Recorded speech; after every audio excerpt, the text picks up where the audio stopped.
Ошондуктан мен сиздерди ынтымакка чакырамын. Ошол мамлекетке бүгүнкү күндө өзгөрүү болуп атканга жардам беришиңерди чакырамын. Колдоп кубаттап турушуңарды чакырамын. Себеби биз ушинтип коррупционерлер менен күрөшкөн сайын, бандиттер менен күрөшкөн сайын биздин дагы душмандарыбыз артып атат. Алар дагы көбөйүп атат. Каерде болсо карап турат. Ушуну бир жага койсом экен, ушуну бир жок кылып койсом экен, анан кайрадан жыргап жашай берсем керек экен деп. Коррупция боюнча классический пример. Вот Раим Матраимов.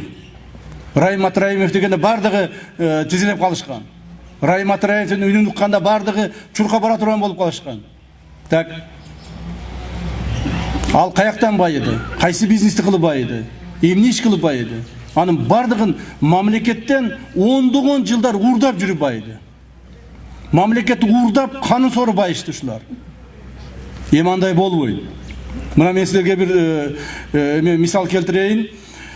2020 жылга чейин таможнянын эң көп топтогон акчасы 33, 35, 37 миллиард болгон экен. Максимальный 37 миллиард топтогон экен.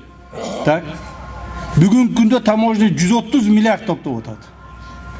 Мына каяктан акчалар кеткен. Ким ошо миллион болгондор ушул жакта миллион болуп турушкан. Эмандай миллион болбойт. Раим миллион деген кландар, ошого окшогон кландар болбойт. Кыргызстанда чыгарбайбыз андайларды. Так.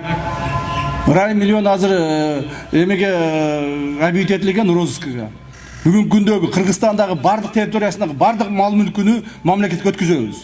Бүгүнкү күндө уже эсептеп коюшту, балдар кече күнү мага далашып жетишти. 80 миллион доллар тегерегинде мал мүлкүн өткүзүп атабыз.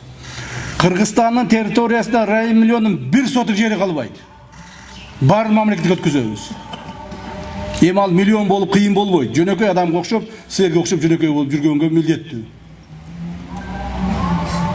То есть ушул бизге башка адамдарга да үлгү болуш керек. Башка коррупционерлерге үлгү болуш керек. Мамлекеттен урдадыңбы? Баары бир күн мамлекеттин алдында жооп бересиң. Убактылуу урдап, убактылуу жыргашың мүмкүн, бирок баары бир жооп бересиң. Себеби бул элдин көпчүлүктүн мүлкү бул. Мамлекеттин мүлкү.